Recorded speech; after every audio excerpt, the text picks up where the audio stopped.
Hello, it is Saturday, August 21st, 2021, 5 p.m. Pacific Standard Time. Welcome to Church Talk Unlimited with James Paul Berry. I don't know if our live chat is working or not. I tried to leave a comment earlier, but I wasn't allowed to post it for some reason. So continue to pray for the channel and for its success, and that we will continue to work forward, to move forward with the work that is in progress. I thank the Most High God for grace and mercy. Thank the universe. Thank nature. Thank the cosmos. Thank the righteous elders, the righteous ancestors, the righteous leaders and the righteous followers. Thank Marquise James Howard Allen for technical support. Thank NDTR Records for financial support. And thank you all for your support, for your comments, for your questions and or your complaints. And thank you for your prayers. I know that there are millions of options that you could have chosen other than coming by this particular platform. So I thank you for being here, because there are lots of things that people are involved in, whether they are helpful or not is up to each person's own discretion, their own subjection. But what I am doing on this platform, and I hope you are interested, is this channel. I am fighting for the poor people of the Black church, the Moors, the descendants of the ancient Moroccan Empire, and searching for the truth that all righteous persons must have in order to be whole, in order to be in harmony with nature. And do you know that when we are out of harmony with each other, we are out of harmony with nature? There are many questions that need to be answered by my estimation, and I will be talking about those different questions from time to time, different topics from time to time.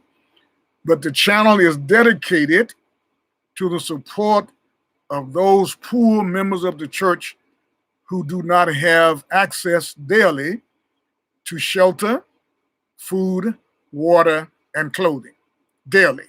That they have to worry about these things. Those are the people that in particular I am fighting for, and I am fighting for the truth, searching for the truth as to how human beings are supposed to behave on the earth. As I said, there are many questions that need to be answered for myself personally. Is God real? Is the Bible from God's inspiration or from man's inspiration? Did we create God, or did God create us? Who is God? Is the church from God? Which church is from God? Are all churches from God? Who are Jews? Who are Hebrews? And who are not? And knowing that there are a number of biblical translations that we use throughout what is called Christendom, and some of them seem to be very different from their predecessors. Which translation of the Bible do we use? Which one is the best? As the earth gets older, it seems that human beings are more and more confused about what is right and what is wrong. So much so that some of us think that it does not matter, and possibly that there is no right or no wrong. The prophet Isaiah prophesied, "Woe unto them that put light for darkness and darkness for light, who call evil good and good evil." In other words, those who are crisscrossing those topics. So when things are good, they call them evil, and when things are evil, they call them good. When situations are dark, they call them light, and when they are light, they call them dark. We are so confused sometimes that there are some men who are not able to teach their boys that they are supposed to grow up to be men and not women. And some of our women, some of our sisters are not able to teach their daughters that they are supposed to grow up to be women and not men, because we have become so confused about right and wrong. Those are just two examples of many of the things that we are confused about in our society, things that are plaguing humanity and particularly the church. But there are so many more. The treatment of the poor in the quote unquote black church, Isaiah said, woe unto them who put light for darkness and darkness for light. So the poor in the church, to me, have been treated as if everything is fine, or just go and pray about it. God bless you. Everything is going to be all right. But Isaiah says, woe unto you, destruction unto you, problems unto you when you treat things that are light as if they are dark, and things that are dark as if they are light. And that's what we are doing. This is what I'm accusing the church of doing when it comes down to supporting the poor on a consistent basis. When the church leaders, particularly, because I know all of the members don't control the purse strings, it's only a few people in these churches who control the money, who write the checks. So when the church leaders overlook the needs of its members and thinks that by overlooking the poor members that they are protecting the Lord's money, that certainly is putting darkness for light and light for darkness. When we cause the needy ones in the church to feel shame instead of causing them to feel welcome, even in the midst of their needs, we are causing confusion instead of enlightenment. The church is probably the last institution that anyone would dare to critique or to criticize. But in this case, it's warranted. The Apostle Paul said, prove all things, hold fast that which is good. Another translation would be, examine all things and hold fast to that which is right. The Apostle Paul wrote about a church where there were some people who were called Bereans, and he said that those were more noble than those in Thessalonica because they searched the scriptures every day to see whether or not the things that they were being taught were true or not. People are looking at the church, are looking to the church above all other institutions to do what is right, to do what is good, to do what is kind, to do what is considerate, to do what is loving, to do what is helpful, to do what is comforting, to do what is compassionate, to do what is liberating, and etc. The faith that the church is supposed to live by is a composite of the adjectives I just mentioned and many others. But all of the adjectives that describe the Lord's church, the Lord's kingdom, should be adjectives that are positive. Just like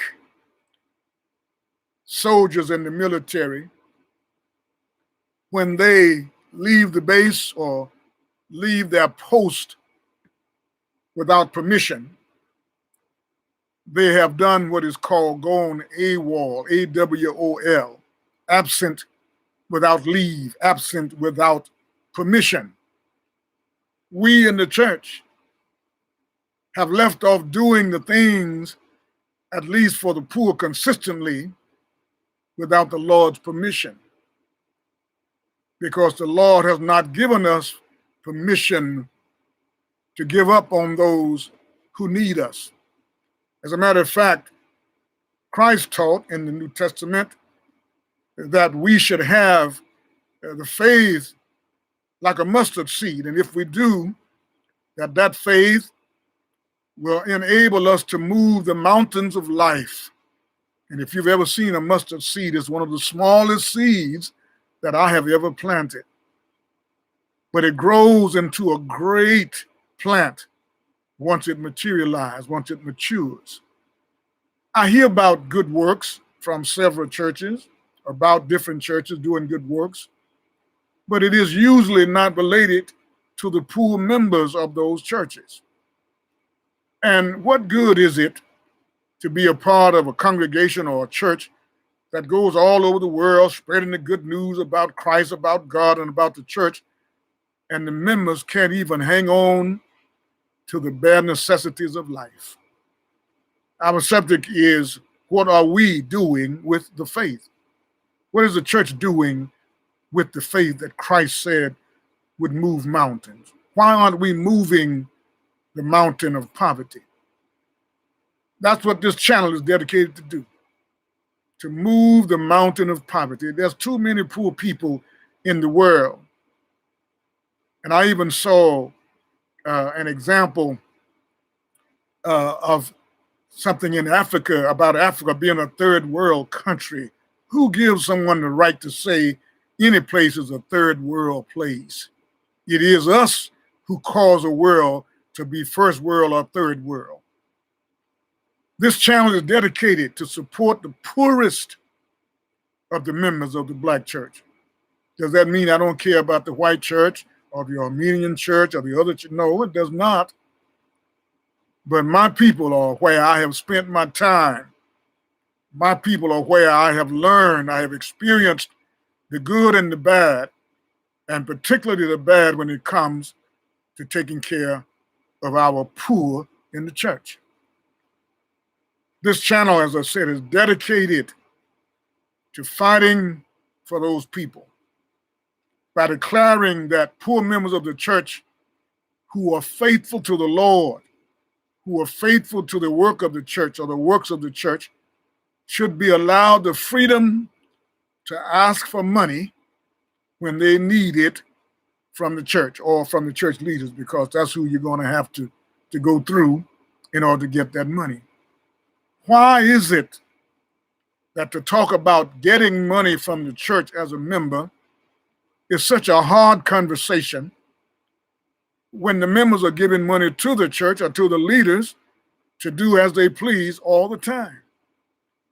Why not expect financial help from our folk, from our family, from our friends, from our fellow travelers who know us and who know our struggles? People who have worshiped with us, alongside of us for most of our lives, can't they need some of the money we have put into this collection plate? I said some of the money that we have put into the church treasury, if their needs are legitimate. Why not? Why is that such a bad conversation to have? Christ told Judas Iscariot, along with the other disciples, you have the poor with you always. Seemed like that would help us to understand that there will always be people who need help. There will always be people who need food and water and clothing and shelter who are not able to provide it for themselves. What are we doing with the faith? I know that sometimes in my experiences, poor people are not respected. Poor people are not wanted. Poor people are not invited. Poor people are not allowed to participate on the same level as other members of the church that they assemble with, who are esteemed to have wealth. Who am I to talk about poverty? I have bread, I have water, I have clothing, I have a place to lay my head. But I'm a person who knows poverty firsthand. Born on a farm in 1951 to sharecropper parents. According to my oldest brother, Morris, my mother wasn't allowed to give birth to me in the hospital. She had a midwife to help her, but they had no running water, no electricity. And so, as far as I'm concerned, I have been fighting poverty ever since I was born. So I know firsthand what it's like. I know what it feels like. And I know sometimes people would treat you as if you're nothing if you have nothing to spend. I'm doing fine right now, but a lot of my brothers and sisters in the churches are not doing fine. Many of them are continuing to lose their homes, their houses, and foreclosures, can't pay these mortgages. These are outrageous mortgages that are being placed against the people and against their properties, against their inheritances. People are not able to maintain these jobs for whatever reason, or the jobs are not paying enough. I know what that's like. But I know that the church, if we would be honest, if we would be open, if we would follow the things that Christ taught, we would help these people, at least our own brothers and sisters whom we know. It's not right to allow them to suffer needlessly. That's what my platform is about. Fighting for the poor in the church to be treated right. Encourage the poor that everything is going to work out fine because the leadership is going to do all that it can to ensure that things work out fine. That's what I'm fighting for. So that the leaders will, at some point, get together and say, let's do something about our brothers and sisters who are going to fall by the wayside, not because they don't believe in God, but because we don't support them, we don't hold them up. They held you up when you needed a church house or you needed to renovate or whatever. They hold you up. Why not hold them up? What is right when it comes to the poor? Out of all of the descriptions that we could use, how about do unto others as you would have them do unto you, as a description for how to treat the poor? I believe that frame of mind will work to the good of all of us. Just imagine something, if you will. You lose your spouse. You lose a parent. You lose a child. You lose a job. You lose a car. You lose your house. Your bank account becomes depleted. Your unemployment compensation becomes depleted. You draw Social Security if you can, but it's not nearly enough. And many times, if you don't have a mailing address or someone who would allow you to receive mail at their address, you can't even get what may be coming to you. Those of you who have a nice house to lay down in, you have food more than enough for yourself and your family. You have water to drink and clothing to wear every day. You fare sumptuously like that rich man in the Bible. How do you think would you feel if you lost all of these wonderful, important things and persons that I just mentioned to you? Well, there are some members of the church who do. And because of you and me, they never regain their composure because there's one domino falling after the other. What do we do with the faith? Do you think you would feel the same way if those things were not happening to you that you feel if they were happening to you?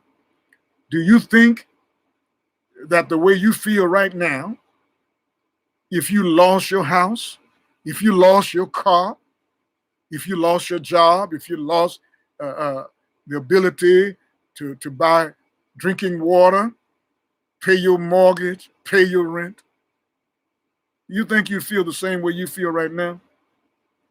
If you do, you're fooling yourself, because I've been there. I've been homeless 2 or 3 times, had to sleep in my car. It's not the same as sleeping in your bed. Don't fool yourself. What are we doing with the faith? What are we doing with the faith? I'm talking about the church. What are we doing with this faith that Christ says move mountains? Why aren't we moving the poverty mountain? You've been going to church the same church for most of your life, putting money in the collection plate for most of your life, not just giving pennies, but giving substantial amounts in the collection plate every week for the most of your life. Not only you, but grandpa, grandma, mom and daddy, aunts and uncles and cousins and friends. We've all done this. Why is it if you need something financially substantial from the church, it's a problem with the church leaders? Where can you go? Who can you go to in the leadership of the church and get the same kind of support that you have given for most of your life? Why not? Isn't that the right thing to do? We go all the way to South Africa to try to bless somebody, and we got people sitting right there at the foot of the preacher every Sunday. Your own church that you have supported along with family and friends for most of your life, but when you need money, you become a damn stranger. And you're welcome to correct me if I am wrong. People that you have supported the preacher with, you've supported missionaries with, you've supported campaigns with, but when there's a campaign for you to keep from losing your house with all of those memories of your family, when you have a campaign to get the proper food that you need for health sakes, for the health benefits, to get proper medicine, to get proper drinking water, proper clothing, your campaign falls short. Why? Paul said, as he wrote to Timothy, 2 Timothy 4, verse 7, I have fought a good fight. I have finished my course. I have kept the faith. That's what I'm asking. What are we doing with the faith? Because according to Christ's instructions, because of how we are mistreating the poor, we are certainly not keeping the faith. Paul also said we walk by faith and not by sight, but faith is not enough. James says faith without work is dead. How much dead faith do we have after all of these years preaching to the church about the faith of God and where it comes from and what it should do? And then when the poor show up with their hand out to get assistance, to help them to get back on track so that one day they can again help somebody else to do well, why don't we honor the faith at that time? What are we doing with the faith? Paul also said faith comes from hearing the word of God. We teach in the church that Christ is the living word of God and that the Holy Bible is the written word of God.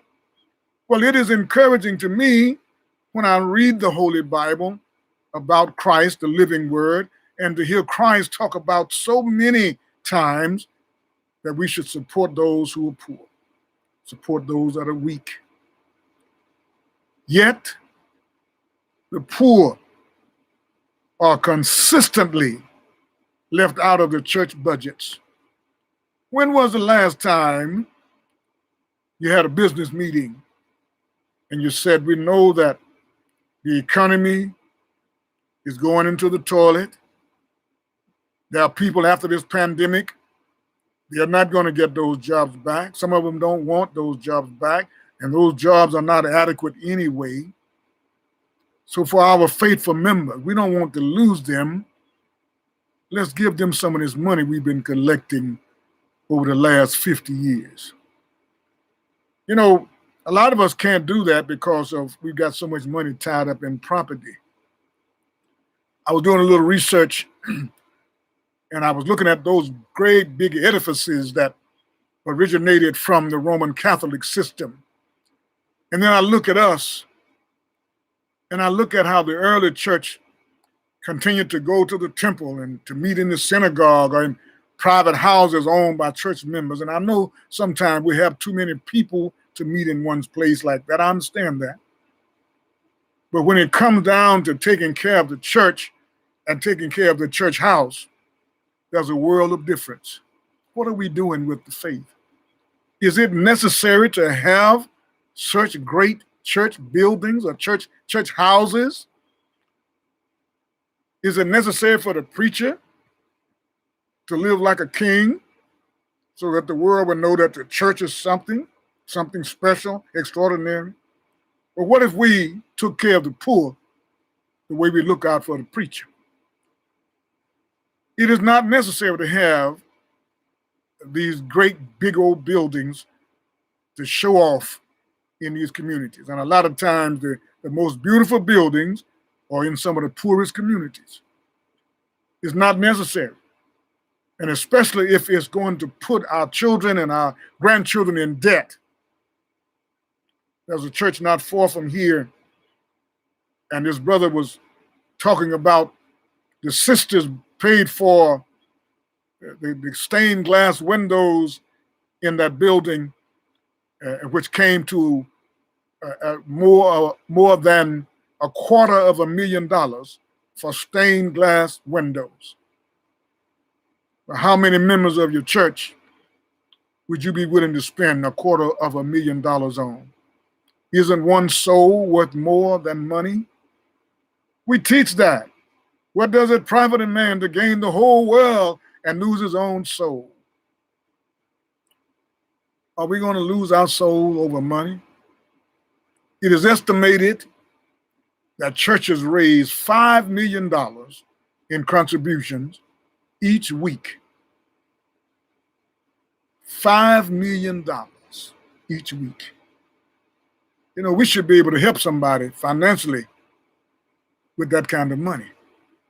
But I understand if we tie up all of the money in purchasing and maintaining properties, we will never be able to change the situation of our poor church members who need food, water, clothing, and shelter.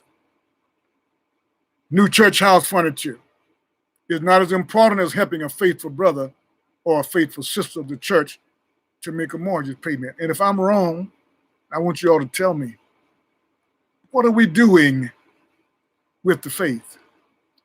Following the traditions, for the most part, of the Roman Catholic Church. The preachers are taught how to control the people.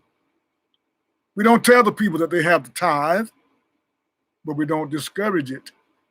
And I've even heard a preacher tell people he don't want to hear no money in the plate that makes noise. What are we doing with the faith? What kind of example are we leaving for our children? No wonder our children, many of them who have been brought up in the church all their life, they quit the church and go somewhere else. What are we doing with the faith? We are treating people much like the Pope who declared war on the Moors because they would not accept the Pope's description of what God wanted. Those who rejected the Catholic system of the church was considered heathenistic and or paganistic. And that is a misinterpretation or a misdefinition.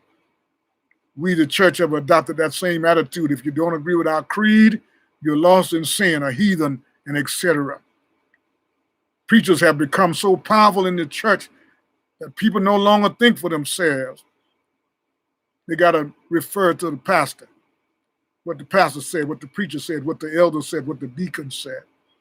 But I'm asking, what are we doing with the faith? I know we're doing a lot of busy work, but what are we doing with the faith? Well, instead of calling people who don't accept the Pope's way of doing things, how about this? Any organization that says it represents God and ignores the poor, that organization is heathenistic, paganistic, and as lost as can be. Ironically, Christ taught his disciples that when it came down to feeding people, giving people water, and when it came down to clothing, housing people, when it came down to visiting those that were sick and ministering to them, when it came down to ministering those who were in prison or in jail, Christ says, when you fail to do it unto the least of my people, you fail to do it to me. And the least of the people would be somebody like me who, I don't mean very much. to the system, to the status quo. So if I'm come up missing, nobody's going to really think that much about me. But Christ taught, when you fail to do it to the least of mine, not the big boys, not the HNIC, but when you fail to do it to the least of mine, Christ says you fail to do it to me.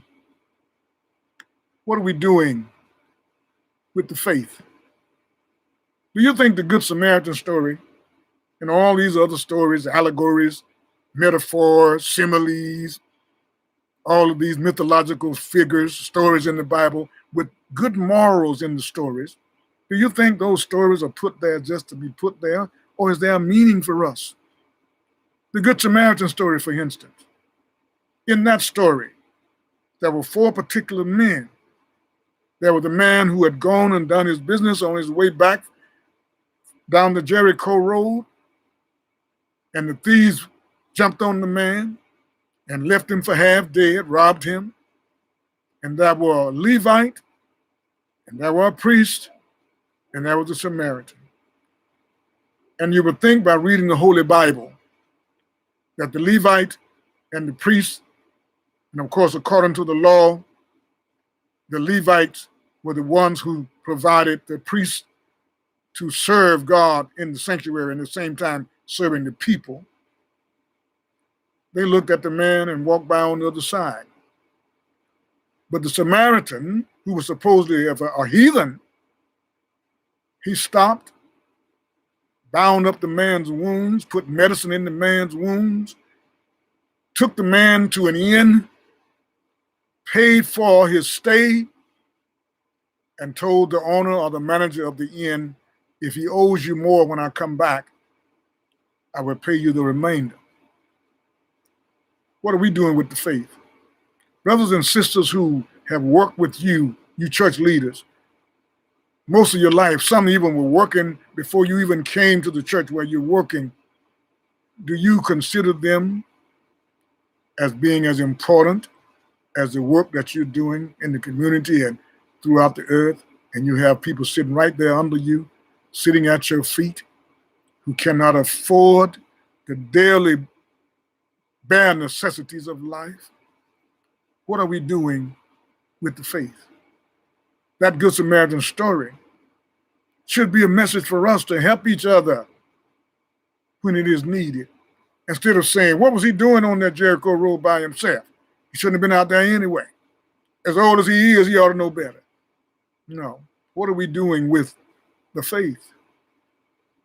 Matthew 5:16, Christ taught, let your light so shine before men that they may see your good works and glorify your Father which is in heaven.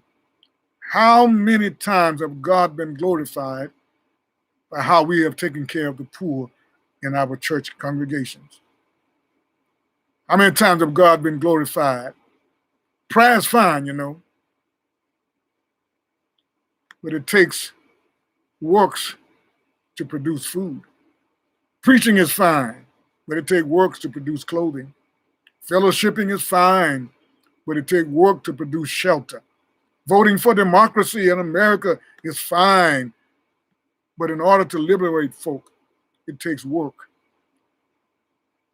Prisons and jails, hospitals and hospices, toxic relationships, they all take work. There are millions of people in prisons, jails, hospitals, underemployed and unemployed. And you mean to tell me that the church has no responsibility, particularly towards its members? The Apostle Paul said to the church in Ephesus, he says that you are to do good unto all men, all people, but especially to those of the household of faith. The household of faith is the church. We are supposed to have a special relationship that is uniquely different than just everyone else. People in jail, in prison, hospitals, wondering about us who are able to move about freely, and we just leave them there. Millions of people unemployed, underemployed. And we can walk right past them without any consideration of giving them some time to see if I can help you. Maybe I'm in a hurry to get to my weekly luncheon at Steakhouse somewhere. Isn't the church supposed to do more than amass wealth over the years? Just take up money every week and just keep it?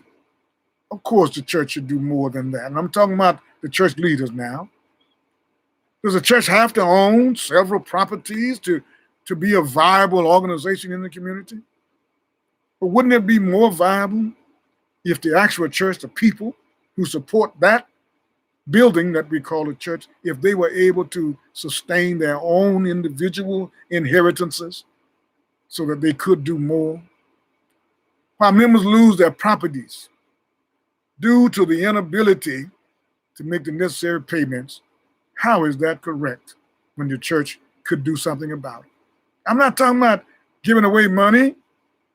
I'm talking about sharing with those who gave you the money in the first place.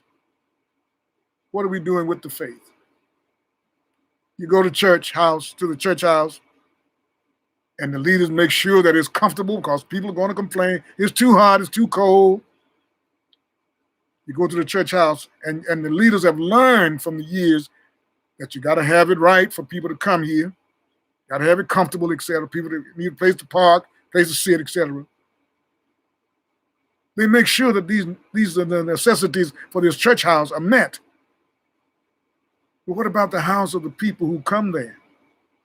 The people who assemble there? People who come and give their last penny trying to pay a tithe, and they don't have enough money to make it through the week. Every member of the church that belongs to God should have adequate food, water, shelter, and clothing daily. If there's any member of the church who cannot afford food, shelter, and water and clothing, and they are faithful, I'm not talking about some jackleg who only shows up when they have their hands stuck out, but I'm talking about people who were there when some of you leaders weren't even there, when some of you leaders were having trouble with your own life trying to decide if you wanted to serve God or not, and you finally got it together. They were there before you. Don't you think they should get what they need out of that money? I'm not talking about just getting a piece of bread or take me out to dinner, but I'm talking about providing money into the hands of those faithful members who are in need of shelter, food, clothing, and water. Even if you have to use all of the money that you have in the bank, so what? You said it don't belong to you. So if you use it on God's people, the poor, you know what God says? He that gives unto the poor lends unto the Lord. But you know what? If you give what belongs to God anyway, you haven't lent anything. You only use yourself as a vehicle to get it from God's hands to the person's hands who needed it. You're doing God's will. And this is according to the living word and the written word of God. Please continue to pray for the poor, pray for the sick, the homeless, the unemployed, the underemployed. Pray for those in jails and prisons. And coincidentally, there are many in jail who the only reason they're there because they don't have enough money to pay their bail. It doesn't mean they're guilty of anything. So let's be sure to pray for them, but not only pray for them, but visit them, write to them, do what we can to help them to get out of there because they shouldn't be there. I want to hear from you. Since the live chat is failing to work in harmony with the live stream, try to send me a comment or question, complaint in the public comment section after the live stream ends, or you may email me at theoriginalchurchtalk@gmail.com with questions, comments, and complaints. I know this conversation, this topic is getting old, but that's because it is an old topic. Over 2,000 years ago, it has been written that Christ said, "You will have the poor with you always." And if we continue to ignore the poor, according to the scripture, as a man soweth, so shall he reap. Until next time, I wish you peace, love, truth, freedom, and justice.